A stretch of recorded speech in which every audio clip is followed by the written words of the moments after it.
Okay, well, welcome again. I've got an Underwood 21 today. And if it reminds you of an Olivetti, that's because Underwood Olivetti were merged to become one. And so it's very similar to the Olivetti Studio 44. But this is the Underwood 21, and these are great desktop typewriters. Now, it's considered portable, but I think, my personal opinion, it's just too large and heavy to be a true portable. It does come with a really nice case, but I certainly wouldn't want to schlep this thing around. It's just really heavy. Okay, so if you want to know where the serial number is, it's right here on the right side, stamped into the frame underneath the carriage. And to move the carriage, you press this lever right here, and it goes back and forth. Oops, and I forgot, when you take it out of the case, you got to put the handle, fold the handle over and use that. So they have a really big carriage on this typewriter. Okay, so let's go ahead and take a look around, and then I'll do my typing demo. So right here is, you're going to find, flip those up, your paper holders. This is your margins, press and drag. Carriage release, as I showed you before, you just press down. The same one is over here, and then you move. Let me see, I forgot to look. Yes, right here on the left side, flip up and down. This is a carriage lock, which if you order one and you get one in, most likely the carriage is going to be locked. Yeah, it's locked right there.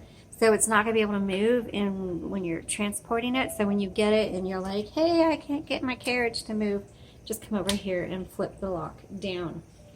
Okay. So I'm going to move this carriage over to the left, and then I'm going to pop the top off, and we're going to take a look inside. Whoops. There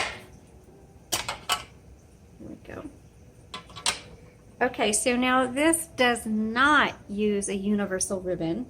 This uses metal spools, and it has these metal caps on them that you have to twist to hold the spools in. Now the thing about the caps is, do not put them down too tight, or else the spool can't turn. So it can't be too loose, can't be too tight. And what I say is, go down just till you feel it hit the spool and it's about tight, and then do like a half a turn back, and you should be good. Okay, so make sure you pay attention to how to thread your ribbon. Again, black on top, red on the bottom. Now, if you get this and you need fresh ribbon, you can send us the spools and we will wind fresh ribbon on that for you. Okay, so right here, to reverse the direction of your ribbon, actually, hold on 1 second. Okay, so sorry about that, had to step away. To reverse the direction of your ribbon, you use, see these double barrels right here? You just move them back and forth. That will change the direction of your ribbon, because when you get to the end of the spool, you need to reverse the direction of the ribbon, and you should be able to reverse the direction many times before you need to change the ribbon. So just be on watch how it's typing. If the font starts getting fainter, usually that means you need to change the direction of your ribbon, or if it starts sticking when you're typing, or just it's not typing the same, always check your ribbon. Okay, let's put the lid back on. And you'll see, let me see if I can show you right here, kind of has these hooks on each side. You're just going to hook them onto here and then pop it down.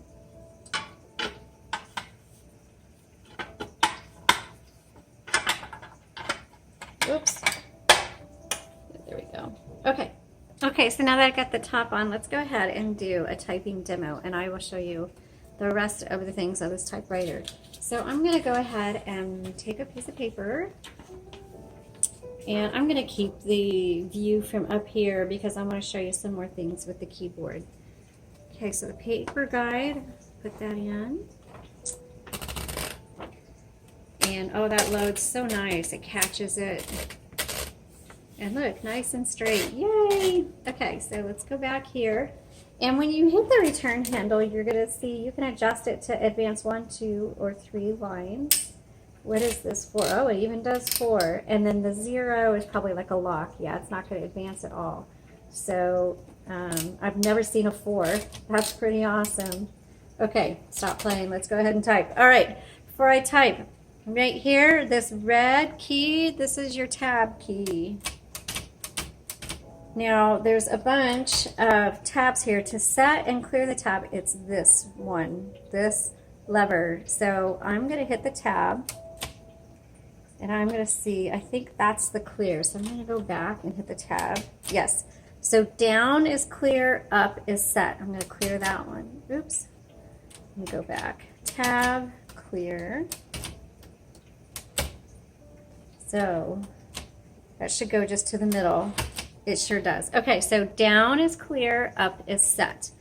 Also, this is your margin release. So when you get to the end of your margin and maybe you want to go just a little bit further, you hit this button and now you can go a little bit further. I'm going to go ahead and reset my margins, and then we're going to start typing. So this has no number 1, so use a lowercase l. So this is a 1960s. And this is an Underwood 21.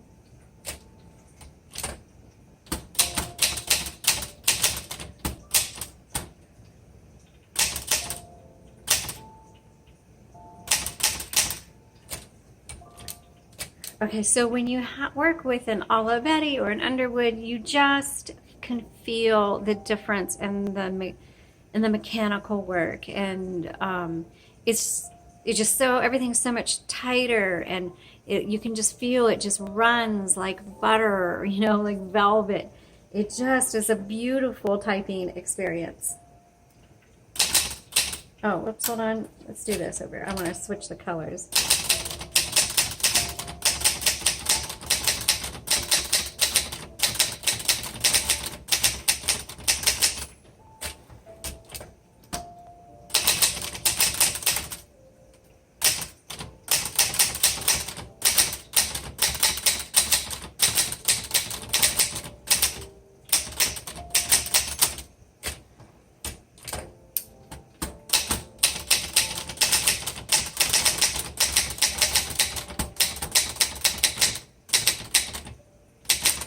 Oh, when you make a mistake, backspace, and you just type over it.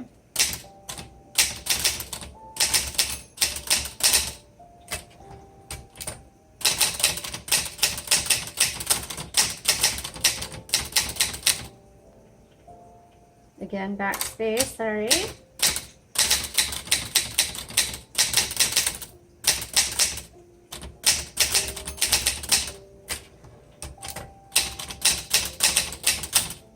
Okay, I'll go through and do the whole every key test here in a second. But this type's so nice. Whoever gets this, you're gonna love this. Very much suitable for extended writing projects, screenplays, books, any kind of manuscripts. Even if you just want to use it for letters, you know, this is gonna be an excellent choice for you. The only thing I wouldn't recommend it for are children, because it is harder to press down. I have really small hands, and so I had a little bit of trouble with it just because of the spacing. The keys are out a little bit further, and you have to press further down.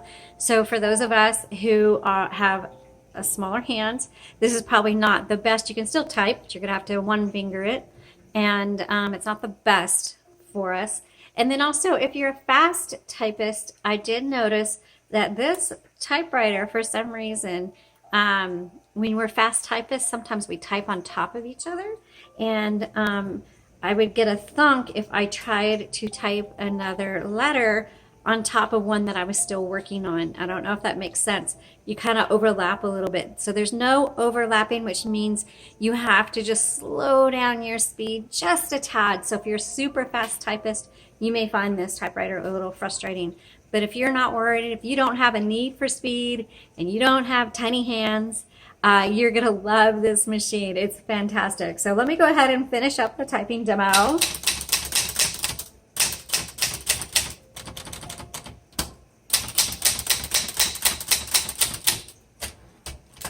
The font is nice and clear and crisp.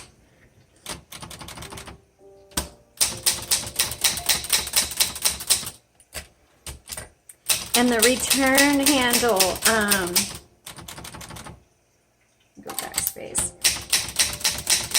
Just the mechanisms, you can feel it's in stellar, it's in pristine conditions. You can just feel there's no grinding or grit in there. It just glides. It glides is really the best way to explain it.